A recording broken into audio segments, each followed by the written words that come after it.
زي كل البنات كنت فرحانة أوي بفستان الفرح. كنت واقفة وقاعدة بستنى جوزي سامر بيه، الشاب الوسيم الغني. أهلي كمان كانوا مبسوطين. سامر كان نفس مستوانا المادي تقريبا، عمل كل حاجة وبسرعة. وجه يوم الفرح وحصلت الكارثة. أعرفكم بنفسي، أنا اسمي فدوى. حياتي اتقلبت من يوم فرحي. خلصت الفرح ولقيت نفسي في فيلا سامر بيه. قال لي أنا عامل لك مفاجأة يا حبيبتي. قلت له إيه هي يا حبيبي؟ قال لي غمضي عينيك الأول. ولما غمضت عينيا شوية وقال لي فتحي. لما فتحت كانت الصدمة، لقيت واحدة قدامي ولابسة هي كمان فستان عروسة، واقفة مصدومة زي بالظبط. قلت له دي مين؟ وهي كمان قالت مين دي؟ سامر كان باصص لنا احنا الاتنين وبيقول دلوقتي بقى لازم اقول لكم الحقيقة على المكشوف. قلت له حقيقة ايه؟ ما تنطق يا سامر، هو في ايه؟ قال لي دي مراتي وانتي كمان مراتي. انا وعدت نفسي زمان ان لما ابقى غني هتجوز 2 في ليلة واحدة من غير ما واحدة فيهم تعرف، ودي كانت مفاجأة الليلة. قلت له انت بني ادم غشاش، ازاي قدرت تضحك على اهلي بالطريقة دي وكمان تقدر تخدعني كده؟ اتكلمت ضرتي وقالت يا خاين يا غشاش، استغلت بيت اهلي واتجوزتني عشان تجيب لي ضرة يوم فرحي. رد علينا احنا الاتنين وقال بقول لكم انتوا الاتنين انا ما كدبتش على اي حد فيكم ولا خدعت حد. كل الحكاية ان انا عملتها لكم مفاجأة، واللي عاجبها تكمل معايا اهلا وسهلا، واللي مش عاجبها الباب يفوت جمل، وسمعتها هتبقى على كل لسان، والناس هتقول اللي رجعت من بيت جوزها يوم فرحها، وهتبقى سيرتكم على كل لسان. اتعصبت وقلت هو انت فاكر نفسك ايه؟ هتشتري كل حاجة بفلوسك يا سامر؟ انا حبيتك صح، لكن تجيب له ضرة يوم فرحي ده اللي مش هقبل به ابدا. ردت ضرتي وقالت انا كمان حبيتك يا سامر، بس ما كنتش اعرف ان انت هتضحك عليا. رد سامر وقال بص يا فدوى انت وسارة، انا بحبكم انتوا الاتنين وعادي يعني، انا ما عملتش حاجة حرام ولا غلط. انا اتجوزتكم على سنة الله ورسوله، وصدقوني انا هعدل بينكم انتوا الاتنين، وعايزكم كده تحبوا بعض، مش تقضوها خناق ومشاكل من اول يوم. انا مش ناقص مشاكل. قلت له ماشي يا حبيبي. وردت سارة وقالت بس هتقضي الليلة مع مين فينا بالظبط؟ اتعصبت قوي وقلت لها اكيد هيقضيها معايا مش معاكي انتي، لانه بيحبني انا. سارة قالت لي ما يكونش معايا انا متأكدة ان سامر بيحبني اكتر منك. قلت لها ولما هو بيحبك كان يتجوزني انا ليه؟ سامر اتعصب وقعد يقول وبعدين هو من اولها كده هتبقى خناق؟ انا لسه قايل لكم انتوا الاتنين انا مش عاوز اي خناق الليله، وبعدين الليله هقضيها معاكم انتوا الاتنين، يعني كل واحده كام ساعه كده، وعايزكم من بكره كل واحده لما اهلها تيجي تهتم بيهم، ومش عاوز اسرارنا تخرج بره البيت، فاهمين؟ قلت له فاهمين يا حبيبي. وساره قالت فاهمين. كل واحده فينا دخلت اوضتها، ولما دخلت اوضتي وانا لوحدي كنت حزينه قوي، وقعدت اقول معقوله هو ده يوم فرحي؟ هو ده اليوم اللي انا كنت بحلم بيه؟ هو ده اليوم اللي المفروض كان يبقى اسعد يوم في حياتي؟ بقى اتعس يوم شفته في حياتي.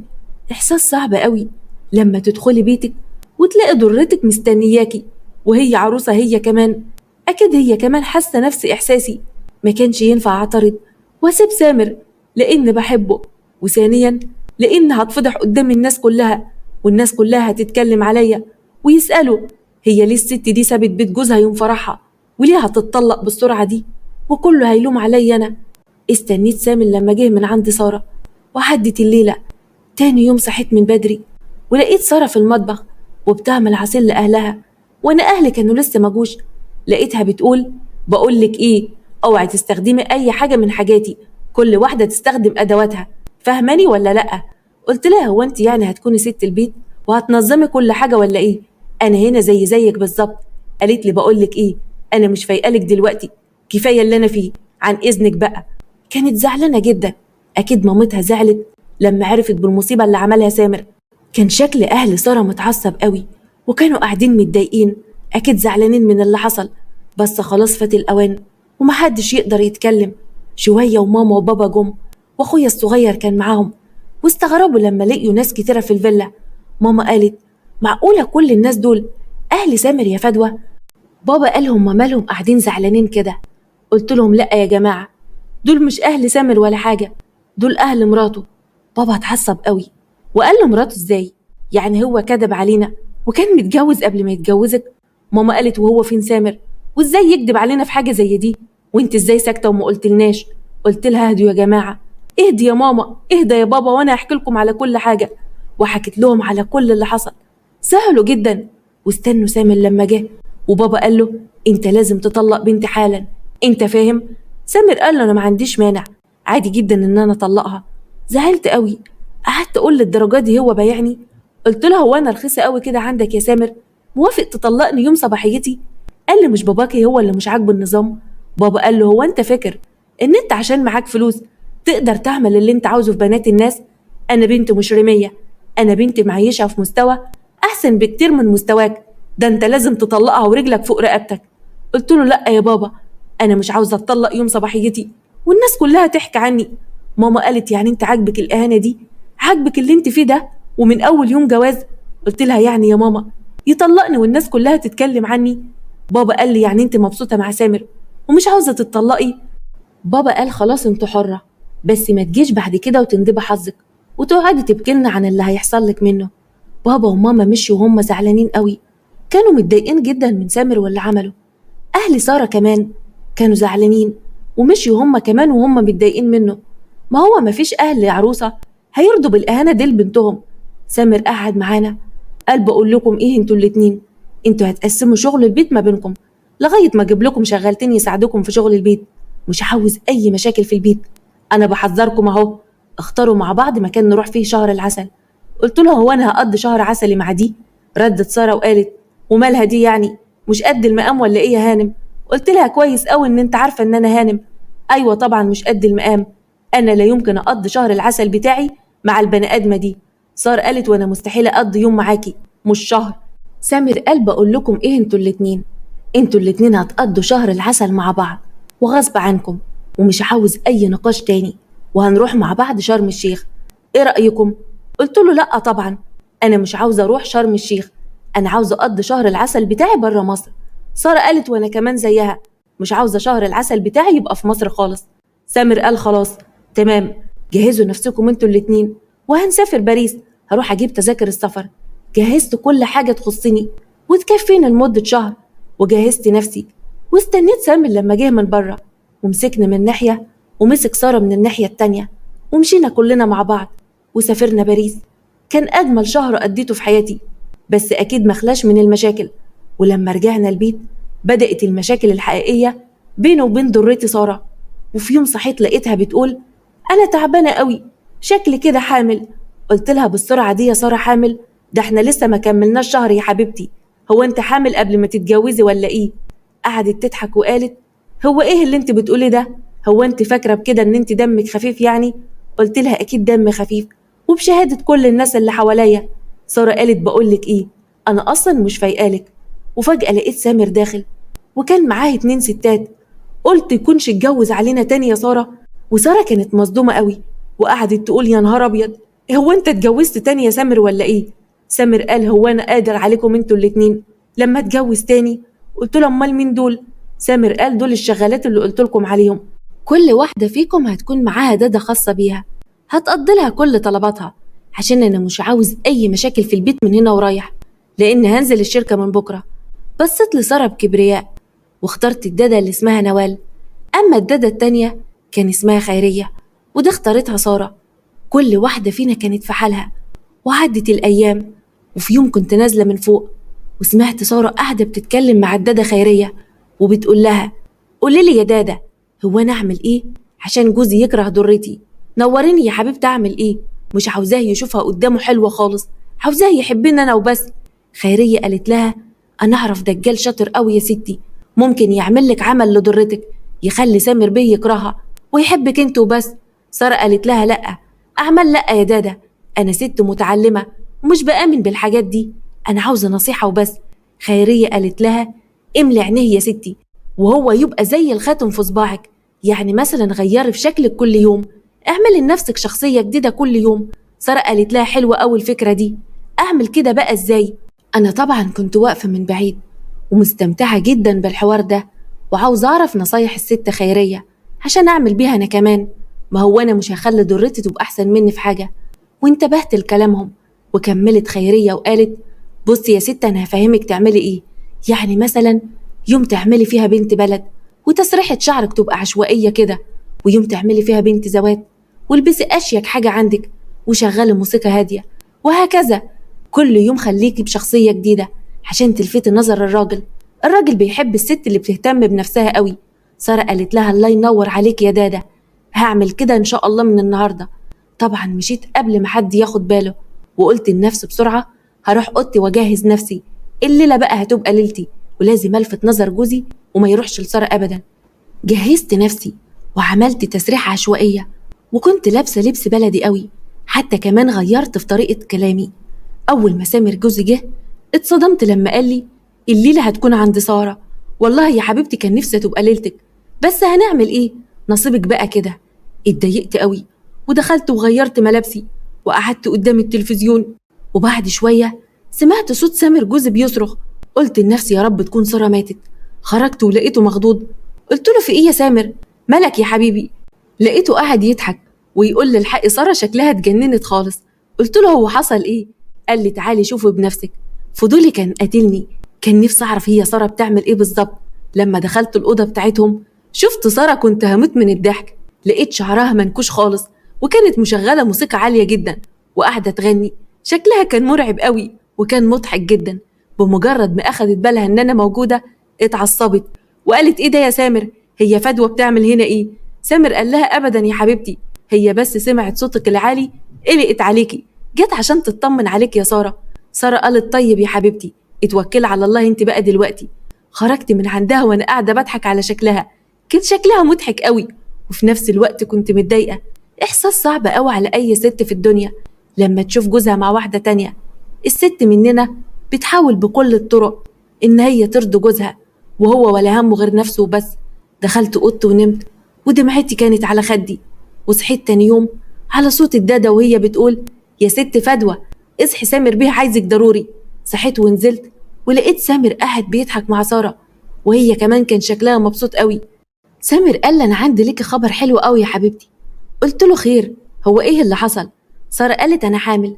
عقبالك، إحنا لسه راجعين دلوقتي من عند الدكتورة. قلت له مبروك يا حبيبي، وسبتهم ومشيت. ما قدرتش أتحمل أشوفهم وهم مبسوطين كده، وقعدت أقول لنفسي هو أنا ليه مش حامل زيها؟ أنا عارفة إن ده نصيب، بس سامر كده هيهتم بسارة أكتر مني. أنا لازم أكدب عليه وأقول له إن أنا كمان حامل عشان يهتم بيا أنا كمان. وفي يوم اتفقت مع دكتورة صاحبتي إن أنا أروح لها وتقول إن أنا حامل، وفعلا رحت لها وسامر جوزي كان معايا. ولما عرف إن أنا حامل كان مبسوط قوي. ورجعت يومها البيت وكنت قاعدة بتدلع عليه، وكل شوية كنت أطلب منه حاجة بحجة إن أنا بتوحم زي الستات. وفي يوم سامر نزل الشغل وسارة قالت لي فدوى أنا تعبانة قوي. قلت لها أكيد أنت مش قد الحمل، ما تنزليه وتخلصينا منه. قالت إيه اللي أنت بتقوليه ده؟ أنزله يعني إيه؟ لأ طبعا، أنا مستحيل أعمل حاجة زي دي، وبعدين هو أنت غيرانة مني ولا إيه؟ قلت لها وغير منك أنت ليه؟ ما أنا كمان حامل زيك. قالت لي لأ يا شيخة، هو أنت مفكراني غبية؟ أنا سمعتك على فكرة لما اتفقت مع الدكتورة صاحبتك، هو أنت فاكراني هبلة؟ وسامر كمان عارف إن أنت مش حامل، بس أخدك على قد عقلك.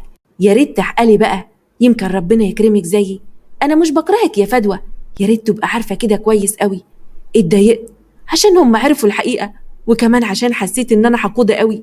شوية وسامر جه من بره سلم علينا وقال مالك يا فدوى، هو الحمل تعبك ولا إيه؟ قلت له سارة قالت لي إن أنت عارف كل حاجة. قال لي أيوة يا فدوى، ما تزعليش يا حبيبتي، بكرة ربنا هيديكي.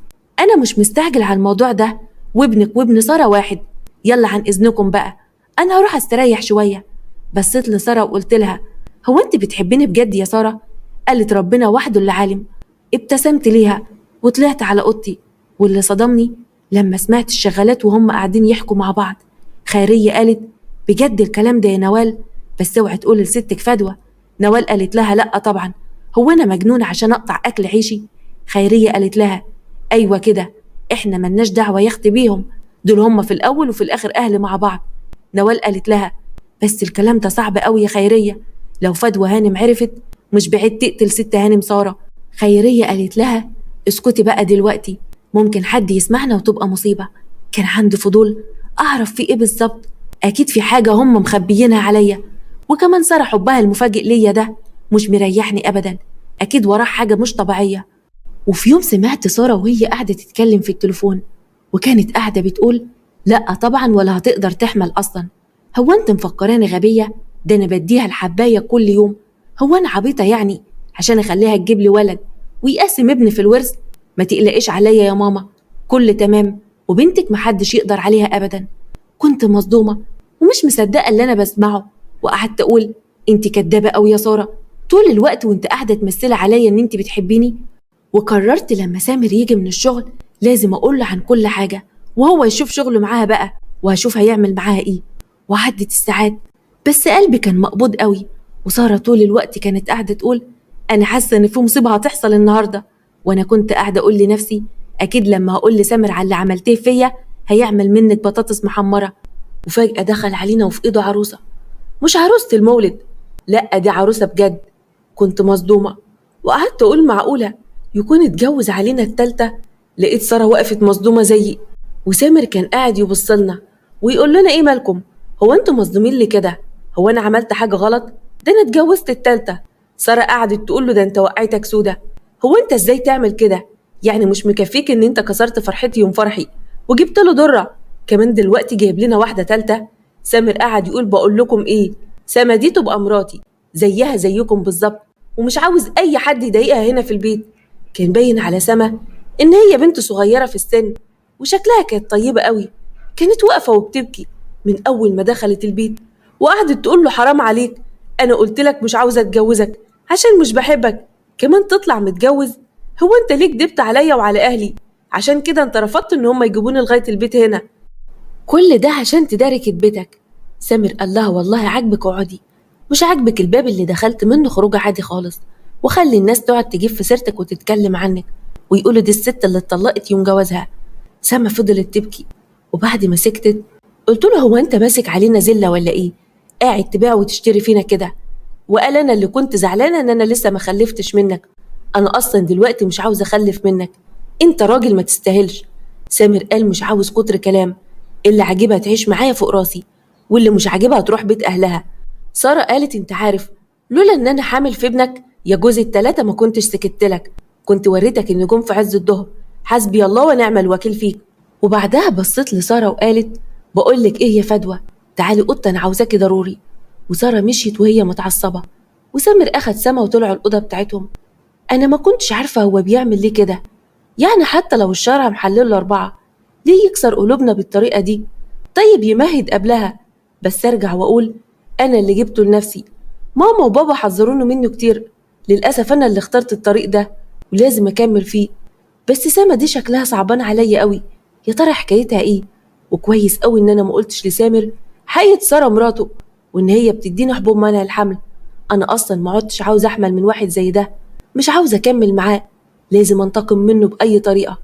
ورحت لساره ولقيتها قاعده متعصبه قوي. قالت: بقولك ايه، تعالي نتفق على البت دي، انا لازم اطفشها باي طريقه. قلت لها: انا جوايا رغبه في الانتقام، بس البنت دي باين عليها ان هي طيبه. قالت لي: دي لو طيبه تخطف جوزنا بالطريقه دي؟ ده خطفت رجاله، المهم تعالي نفكر هنعمل فيها ايه. قلت لها: انا معرفش، خطط انت وانا هكون معاكي. قالت: ايه رايك بكره نجيب ميه بصابون ونرشها على السلم، وهي نازله من اوضتها تقع وتنكسر رقبتها ونخلص منها. قلت لها: لا يا ساره، حرام الاذيه دي، مش للدرجه دي. قالت لي: طيب عندي فكره تانية احلى من دي، ايه رايك نشربها عصير ونحط لها فيه حبوب هلوسه، هخلي الداده تجيب لنا الحبوب دي من الصيدليه. قلت لها: دي فكره كويسه قوي. تاني يوم سامر راح الشغل بتاعه وجهزنا العصير، واستنينا العروسه تنزل. مجرد ما نزلت ساره قالت لها: صباحيه مباركه يا متعوسه، قصدي يا عروسه. سما قالت: عايزه مني ايه؟ اصطبحي وقولي يا صبح. استغربت قوي طريقه كلامها العشوائيه، قلت لها: شكلك كده واحده بيئه قوي. قالت لي: هو انا لو مش بيئه ما كنتش شفتك انت وهي. ساره قالت: هي دي الطيبه اللي بتقولي عليها؟ دي واحده عاوزه كسر رقبتها. قلت لها: لا يا ساره، سما دي ضرتنا وحبيبه قلبنا، لازم نحتفل بيها النهارده. وادينا لها العصير، مجرد ما شربته فضلت قاعده تضحك كتير قوي، وانا وساره مستمتعين، لكن لفت انتباهي فجاه لما لقيت سما بتبكي وبتقول: ما تسيبنيش يا احمد، ما تسيبنيش يا احمد، انا بحبك. والبنت يا حرام صدقت كلامنا. وادينا لها العصير، مجرد ما شربته فضلت قاعده تضحك كتير قوي، وانا وساره مستمتعين، لكن لفت انتباهي فجاه لما لقيت سما بتبكي وبتقول: ما تسيبنيش يا احمد، ما تسيبنيش يا احمد، انا بحبك.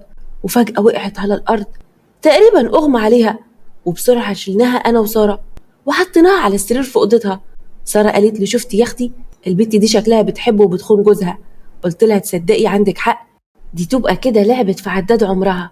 قولي لي بقى يا ساره ايه خطه بكره؟ قالت لي هنرعبها، نعمل اصوات مرعبه في البيت كأن البيت ده مليان عفاريت. وحظها حلو سامر بكره هيبات في الشغل. قلت لها كويس أوي الخطه دي، يلا بينا عشان نجهز لخطه بكره.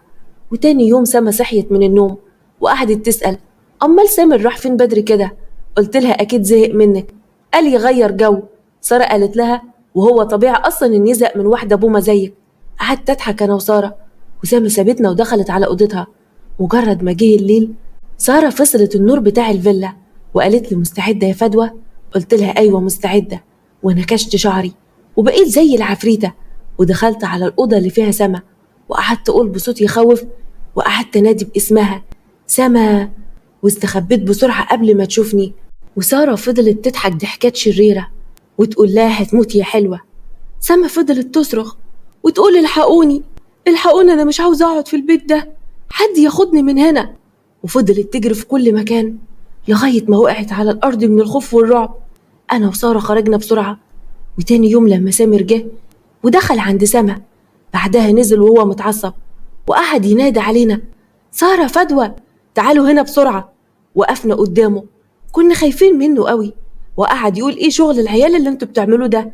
ده انتوا كنتوا هتموتوا سما امبارح، هي مش قدكم، اعقلوا بقى وانا مش عاوزها تشتكي منكم تاني، فاهمين؟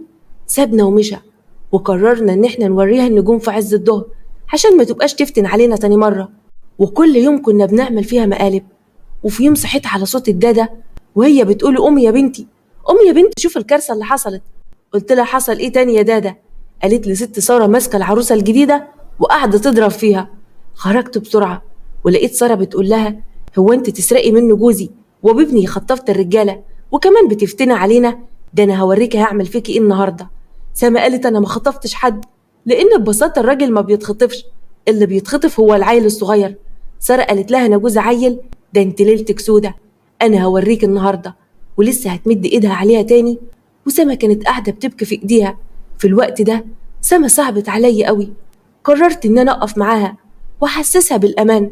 قلت لهم اهدوا انتوا الاتنين، هو انتوا بتتخانقوا على مين اصلا؟ اذا كان هو اصلا ضحك علينا كلنا، اعقلي بقى يا ساره وبطلي شغل العيال ده، سامر اصلا ما يستاهلش. قالت لي لا يستاهل اعمل كده واكتر، انا بحبه وهو كمان بيحبني وانا حامل منه. قلت لها بكره هيرميك انت وابنك في الشارع. قالت لي بقول لك ايه، انت اصلا شكلك مش بتحبيني ولا بتحب ليا الخير وغيرانه مني عشان انا حامل وانت لا. قلت لها غير منك على ايه؟ الحمد لله ان انا مش حامل من راجل زي ده كذاب ومخادع. قالت لي بكره ولد ابني ويورث كل حاجه، وانت والحربايه دي تطلعوا بره البيت. وقتها عرفت ان ساره داخله على طمع، مش حب في سامر. مرضتش ارد عليها واخدت سما ودخلت اوضتي. كانت البنت منهاره، قعدت اقول لها دي يا حبيبتي شويه، قعدت تقول لي انت طيبه قوي يا طنط. قلت لها طنط ايه يا حبيبتي؟ هو انت شايفاني كبيره قدامك ولا ايه؟ ولا يعني عشان طيبه معاكي هتعملي فيها صغننه؟ قعدت تقول لي اسفه والله، بس ماما هي اللي عودتني اقول لاي حد اكبر مني يا طنط، حتى لو اكبر مني بحاجه بسيطه. قلت لها عادي ولا يهمك، المهم قولي لي هو انت حكايتك ايه بالظبط؟ باين عليكي مغصوبه على الجوازه دي. قالت لي ايوه والله، انا كنت هموت نفسي اصلا وما اتجوزش الراجل ده. قلت لها ليه كده وهو حصل ايه؟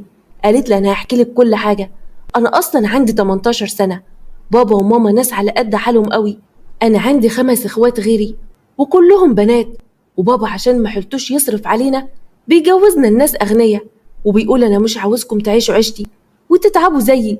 انا ما كنتش عاوزه اتجوز سامر ده ابدا. قلت لها يا حبيبتي طيب كنت رفضتيه؟ قالت لي عملت كده فعلا ورفضته، لكن بابا صمم ان انا لازم اتجوزه، وقعد يقول لي لو انت ما اتجوزتهوش لا انت بنتي ولا هعرفك، وانت اكبر اخواتك البنات وانا عاوز افرح بكم كلكم. قلت لها يا حبيبتي سامر ما كانش قايل لكم ان هو متجوز؟ قالت لا ابدا، لا بابا ولا ماما يعرفوا، وقعد يقول انا هاخدها معايا الفيلا بتاعتي وهتعيش فيها ملكه، وبابا ما صدق ورماني ليه، وسامر اداله فلوس كتير قوي. قلت لها هو انت كنت شغاله قبل كده؟ قالت لي ايوه، وعشان هتجوز سبت الشغل بتاعي وسبت كمان حب حياتي. قلت لها اهدي طيب، هو انت بتعيطي ليه دلوقتي؟ قالت لي بعيط عشان انا كنت بحب واحد اسمه احمد. احمد ده شغال سكرتير في شركة رجل أعمال محترم قوي. وقعد يقول لي يا سما لما ربنا هيكرمني وانجح في شغلي صاحب الشركة وعدني إن هو هيزود لي مرتبي وهروح أتقدم لك على طول.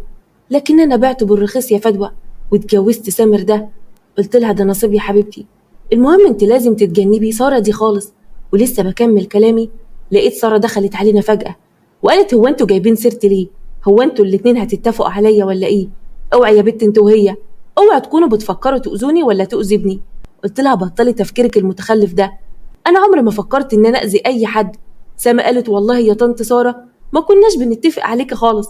سارة اتعصبت قوي وقالت لها طنط مين يا بت، ما تخلينيش اتعصب عليكي واجيبك من شعرك. سما خافت وبصت لي وانا ابتسمت. قلت لسارة انت جايه عايزه ايه يا سارة؟ وكمان كنت بتتجسسي علينا ليه؟ قالت لي وانا يا اختي هتجسس عليكم اصلا ليه؟ انا جيت عشان اقول لكم ان سامر تحت ومستنيكم.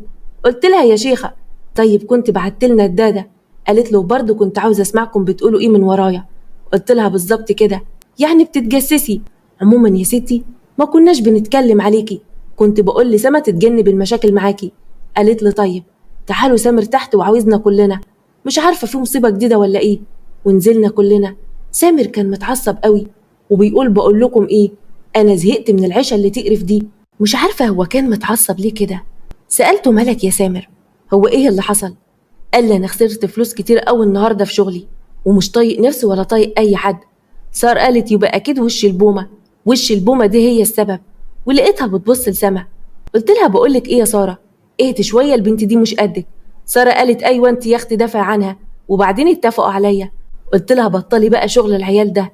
سامر اتعصب علينا وبصوته العالي قعد يقول اهدوا، هو في ايه؟ هو انتوا مش مقدرين المصيبه اللي انا فيها دي ولا ايه؟ انا في كارثه وشكلي كده هفلس قريب. قلت له والمطلوب مننا ايه دلوقتي؟ قال لي انا هوقف الدادات من الشغل وانتوا اصلا مش صغيرين، اعملوا انتوا بقى شغل البيت، قسموا شغل البيت مع بعض. ساره قالت بس انا حامل وتعبانه ومش هقدر اعمل اي حاجه في البيت. سامر قال خلاص سما وفدوى هما اللي يشتغلوا شغل البيت. قلت له وانا يعني كنت الخدامه الفلبينيه اللي انت اشتريتها هنا وانا معرفش ولا ايه؟ انا معرفش اي حاجه عن شغل البيت، انا هانم وبنت عيله واتربيت على العز. سامر اتعصب قوي وقال لي يعني اعمل ايه دلوقتي؟ انا خلاص ما عادش عندي فلوس، اشتغل لك انا شغل البيت؟ ساره قالت خلاص تاهت ولقيناها، معانا سما اهي هتشتغل مكان الدادات. سما قالت انا موافقه، انا اصلا عادي بحب شغل البيت. اتعصبت وقلت يبقى كلنا نقسم شغل البيت ما بيننا، ولو كنت حامل ما فيهاش حاجه يعني، كل الستات الحوامل بتشتغل. سامر قال انا مش عاوز دوشه في البيت، انا اصلا قرفان، هروح انام شويه وانتوا حل الموضوع ده ما بينكم. دعيت عليه في سري وقلت يا رب تنام ما تصحى. وبعدها بصيت لساره وسما وقلت لهم بقول لكم ايه، انا ما بعرفش اعمل اي حاجه في شغل البيت، علموني بقى. تاني يوم كانوا الدادات مشيوا من البيت وسامر راح الشغل بتاعه وانا وضراري دخلنا المطبخ مع بعض وبدأ يعلموني الطبخ. وفجأة وانا بحمر الفراخ الزيت وقع على رجل سارة، فضلت تصرخ وتبكي وتقول هو انت اللي قصداها، انا كنت عارفة ان انت غيرانة مني وعايزة تخلصي مني بأي طريقة. قلت لها والله ما اقصدش، حقك عليا. لقيت سما جابت دقيق وحطته على رجل سارة وقالت يا جماعة ده انسب حاجة في وقت الحروق. سارة اتعصبت قوي وقعدت تقول امال المراهم عملوها ليه، هو انت غبية يا بنت ولا ايه؟ وقعدت تتخانق مع سما. سما قعدت تبكي وقالت انا اصلا غلطانة ان انا حاولت اساعدكم، عن اذنكم بقى، وسابتنا ومشت. انا قلت لسارة حرام عليكي، ليه احرجت البنت بالشكل ده؟ هي كان غرضها ان هي تساعدك. لما طلعت اوضتي لقيت حاجة غريبة قوي، لقيت راجل اول مرة اشوفه في حياتي وكان قاعد في الأوضة بتاعتي وعلى كرسي متحرك. اتصدمت واغمى عليا، ما حسيتش بنفسي غير وسام وسارة جنبي وقاعدين يفوقوني. وقلت لهم هو ايه اللي حصل؟ سارة قالت انا جيت جري لما سمعت البومة دي قاعدة بتصرخ وتقول فوق يا فدوى والحقيني يا سارة. قلت لها هو ايه اللي حصل يا سما؟ قالت لي انا كنت جاي اقعد معاكي شوية ولقيتك واقعة على الارض، معرفش ايه اللي حصل معاكي. سرحت في اللي شفته، مرضتش اجيب سيرة الراجل اللي انا شفته لأي حد منهم، قلت لغاية ما اعرف حقيقة اللي انا شفته ده يطلع ايه بالظبط، ويا ترى اللي انا شفته ده انس ولا جن. وعدت ايام وشهور وفي يوم لقيت سامر جوزي جاي وبيقول لي فدوى انا عاوز الذهب بتاعك. قلت له ليه يا سامر؟ قال لي انا خسرت كل فلوس النهارده. قلت له طيب هو انت خسرت فلوسك دي فين بالظبط؟ مش فاهمه يعني. قال لي انا بلعب قمار وعادي يعني خسرت الفلوس في القمار، هاتي دهبك يلا عشان أبيعه. أنا أخدت دهب سما وسارة. اوعي تعملي زيهم وتنشفي دماغك. قلت له طبعا مش هعمل زيهم، هم نشفوا دماغهم وفي الآخر ادوك الدهب، إنما أنا هنشف دماغه ومش هديك أي حاجة. مش هديك دهب عشان تروح تلعب بيه قمار وبعدين تخسره. مش عيب عليك تبقى راجل محترم كده ولك اسمك وتطلب مني الدهب بتاعي؟ هو ده وعدك لبابا إن أنت هتعيشني ملكة؟ اتعصب عليا وقعد يضرب فيا وأخد الدهب بتاعي غصب عني ومشي وسابني. فجأة لقيت سارة وسما جايين وهما الاتنين بيبكوا. قلت لهم عاجبكم كده؟ عاجبك يا ست سارة؟ قالت لي عايزاني أعمل إيه يعني أقتله مثلا ولا أعمل إيه؟ قلت لها تصدقي فكرة إن إحنا نقتله ونخلص منه. سما قالت أنا ما أقدرش أعمل كده، أنا هسيبكم وأهرب. سارة قالت لها ما تهدي يا بوما أنت بقى، فدوى أكيد ما تقصدش، هي بس متضايقة منه عشان اللي عمله فينا النهاردة، خلينا نتفاهم معاها بالعقل. قلت لها ده ما خلاش فيا عقل يا بنتي. سارة قالت قولي لي صح يا فدوى، هو انت من كام شهر كده اغمى عليكي؟ هو انت كنت شفتوا ايه هنا؟ قلت لها احنا في ايه ولا ايه دلوقتي؟ هو انت بتسألي ليه؟ قالت لي عادي بسأل يعني، لا يكون شفت عفريت ولا حاجة، ولا تكوني حامل مثلا ومخبية علينا. سما قالت في ايه يا جماعة؟ هو انتوا بتخوفوني ليه؟ هو ممكن يكون في هنا عفريت في الفيلا؟ قلت لها اهدي يا سما، مفيش اي حاجة، وانت يا سارة اطمني، انا مش حامل ولا حاجة، يعني مش هتلاقي وارث تاني يشارك اللي في بطنك. قالت لي لا طبعا انا ما اقصدش كده خالص، هو في حد ده من عمره دلوقتي؟ مش بعيد يحصل لي حاجه وحشه لا قدر الله وانا على وشك الولاده. سما قالت يبقى اكيد عفريت. ايوه اكيد عفريت. قلت لها هو ممكن فعلا يكون عفريت. ساره قالت لا يا هبله، مش عفريت، ده سامر جوزنا. قلت لها سامر ازاي يعني؟ قالت لي والله زي ما بقول لك كده، ده يبقى سامر. قلت لها هو انت اتجننتي ولا ايه؟ ازاي سامر وبكرسي متحرك؟ هو انت عبيطه يا ساره؟ قالت لي كرسي متحرك ايه اللي انت بتحكي عنه؟ انا مش فاهمه حاجه، هو انت تقصدي ايه؟ قلت لها انت اللي تقصدي ايه يا ساره؟ قالت لي يا بنتي انا فكرتك بتتكلمي على سامر جوزنا واغمى عليكي من اللي قاله. قلت لها هو قال ايه؟ قالت لي قالوا انه داخل في شراكه جديده مع واحد صاحبه وخسر كل الفلوس بتاعته وبقى على الحديده وما عادش حيلتنا اي حاجه غير الفيلا دي. سما قالت لها بس سامر وقتها ما كانش في البيت اصلا. ساره قالت ما انا فاهمه، انا قصدي يكون كلمها في التليفون يعني. اتوترت قوي ما كنتش عارفه ارد عليهم واقول لهم ايه، وبعدين قلت ايوه سامر هو السبب. ساره قالت لا، بمنظرك ده يبقى اكيد في مصيبه كبيره قوي وانت مخبيها علينا. سما قالت ايوه صح، مالك يا فدوى مش عاوزه تقولي ليه؟ هو انت خايفه من حاجه؟ قلت لها ما تخافيش، مفيش حاجه يا سما، عن اذنكم بقى دلوقتي. وكنت عماله افكر اقول لهم على اللي شفته ولا لا، ولا لما اساله الاول واخد رايه. تاني يوم صحيت على صوت سما وهي بتقول الحقيني يا فدوى، سارة بتولد. وجريت على سارة، كانت بتتألم قوي. قعدت اتصل على سامر لكن ما كنتش عارفة هو فين، برن عليه وما بيردش خالص. اتصلت على الدكتورة أفنان صاحبتي، هي صاحبتي من زمان قوي وبكشف عندها على طول. وبعدين جت البيت عندنا، دخلت الأوضة وكان معاها الممرضة بتاعتها، وأنا كنت واقفة بره أنا وسما وكنا منتظرين بره، بس ما كناش سامعين غير صوت صراخ سارة. وبعد شوية سمعنا صوت البيبي وفرحت قوي. ولما خرجت الدكتورة أفنان قلت لها خير يا دكتورة، طمنيني، هي سارة عاملة إيه؟ والبيبي كمان عامل إيه؟ قالت لي اطمني يا فدوى، سارة بخير وكمان ولدت بنوتة زي القمر شبه مامتها. فرحت قوي. دخلت لسارة ولقيتها قاعدة بتبكي. قلت لها مالك يا سارة، هو انت بتبكي ليه دلوقتي؟ بنوتك زي القمر، ولا انت كنت عشمانة في ولد؟ قالت لي ولد ولا بنت؟ الحمد لله، انا حزينة عشان سامر ما جاش يحضر ولادتي. سما قالت لها اه صحيح، هو سامر فين؟ احنا بقالنا كتير قوي بنرن عليه ومش بيرد خالص. قلت لهم كبروا دماغكم يا جماعة، سامر وجوده زي عدمه. قلت انا نازلة اعمل لك اي حاجة سخنة يا سارة وخدي بالك منها يا سما. وسبتهم ونزلت ودخلت المطبخ، عملت قهوة ورحت له بيها وفتحت الباب ولقيته بيبص لي بتوتر. قلت له ما تخافش، محدش عرف اي حاجة. قعد يقول لي انت بنت اصول قوي يا فدوى. قلت له يا ترى هتقول حقيقتك لهم امتى يا عمو حمزة؟ قال لي لما ابن سامر يرجع لي بالسلامة، وقتها هقول كل حاجة للدنيا كلها. اوعي يا فدوى تقولي اي حاجة لاي حد. قلت له ما تقلقش يا عمو حمزة، انا من يوم ما شفتك وانت على الكرسي المتحرك في اوضتي انا خفت وقتها ايوه، بس لما جيت لي مرة تانية وقلت لي على الحياة كلها وقتها فهمت كل حاجة. صدقني انا معاك وهساندك، وكمان سارة ولدت من شوية وهتخف وهي وسما كمان هيساعدونا. قال لي هي سما دي شكلها عامل ازاي؟ قعدت اوصف له فيها.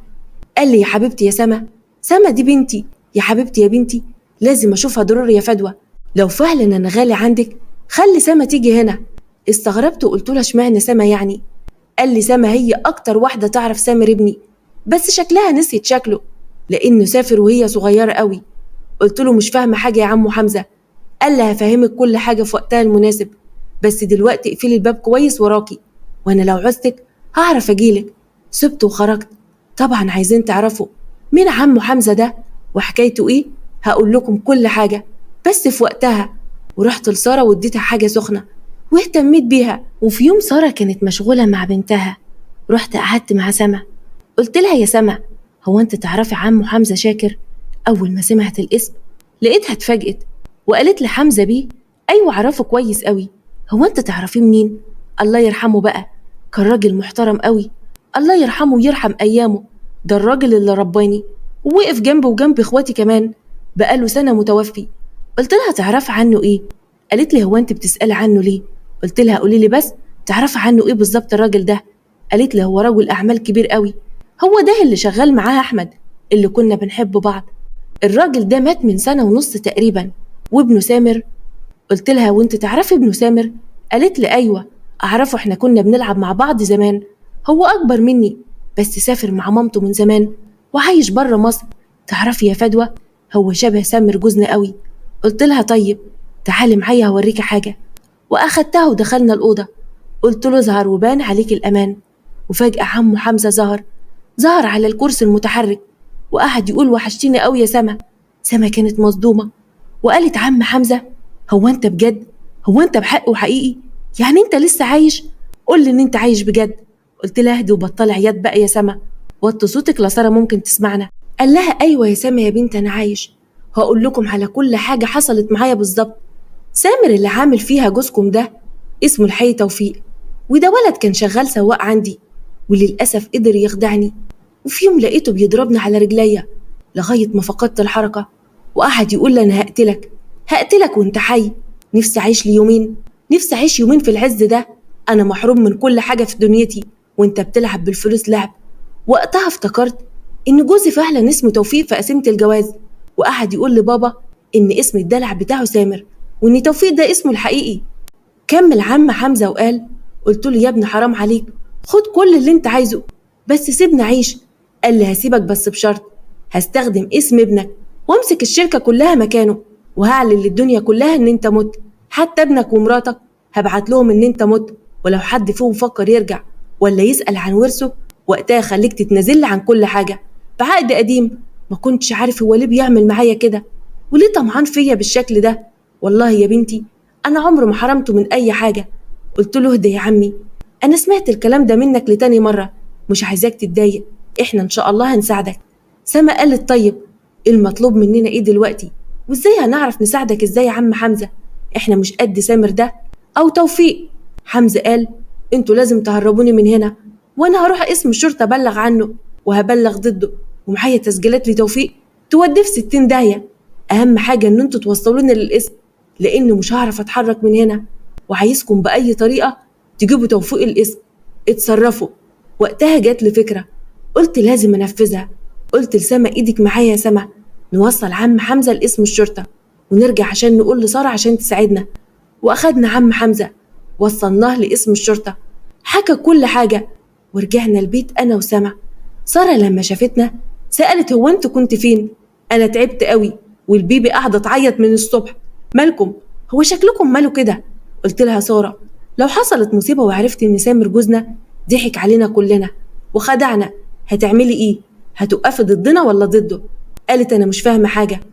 حكيتها عن كل حاجه وختمت كلامه وقلت هو ده كل اللي حصل، سامر جوزنا طلع نصاب كبير وطلع حرامي كمان.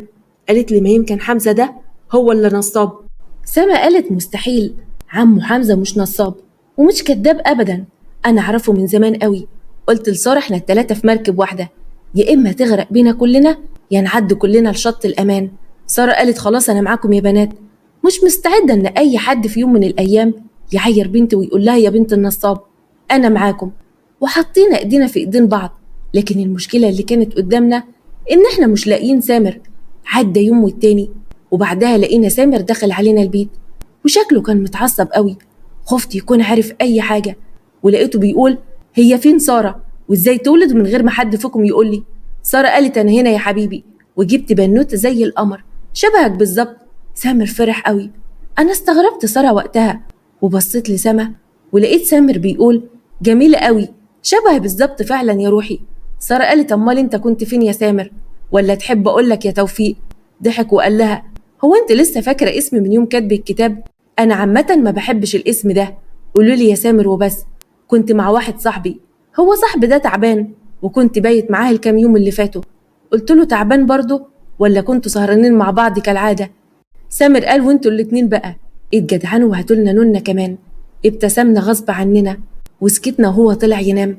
استغلينا الفرصة وأخدنا القرار واتصلنا بالشرطة إن سامر رجع البيت. الصدمة لما لقيت سامر جاي ومتعصب وبيقول مين اللي هربه، مين اللي فتح الباب وهربه. كلنا كنا خايفين منه، ما بقتش عارفة أعمل إيه. سارة قالت هو أنتوا كنتوا فاكريني إن أنا هبيع جوزي ولا إيه؟ اتصدمت من خيانة سارة لينا. أنا كان قلبي حاسس إن واحدة زي دي طماعة وجشعة هتعمل أكتر من كده. ده كمان مش مصدقة إن هو نصاب. سامر اتعصب وقعد يقول هو أنتوا فاكرين نهبل ولا إيه؟ مين اللي هرب الراجل اللي أنا كنت حابسه هنا في الفيلا؟ سارة قالت سما وفدوى هما اللي خططوا لكل حاجة وكمان طلبوا لك الشرطة يا حبيبي، عايزين يسلموك للشرطة وكان عايزين نشترك معاهم في الخطة دي، إنما أنا مستحيل أعمل كده. سامر جاب المسدس ورفعوا علينا أنا وسما وكان هيموتنا. في الوقت ده كانت الشرطة وصلت ومسكت سامر، وكان دليل قوي جدا عليه لما الشرطة سمعوه وهو بيتكلم معانا وبيعترف بنفسه عن كل حاجة عملها، وكمان كان بيهددنا بالقتل. وقبضوا عليه ورجعت الشركة وكل حاجة لعمه حمزة، وزي ما احنا عايشين معاه في الفيلا. ورفعنا قضايا خلع على توفيق واتطلقنا منه، وانا اشتغلت في الحسابات في الشركة. اما سارة بقى اخدت بنتها وهربت وما نعرفش راحت على فين. سما رجعت اعتذرت من احمد حبيبها ولانه بيحبها سامحها واتجوزوا بعد فترة. وعدت الايام والشهور وانا اتجوزت راجل محترم قوي وابن ناس وبيراعي ربنا فيا. وبكده خلصت الحكاية والحق رجع لاصحابه. اتمنى ان القصة تكون عجبتكم. ما تنسوش تعملوا لايك للفيديو واشتراك في القناة، واشوفكم في قصة جديدة ان شاء الله.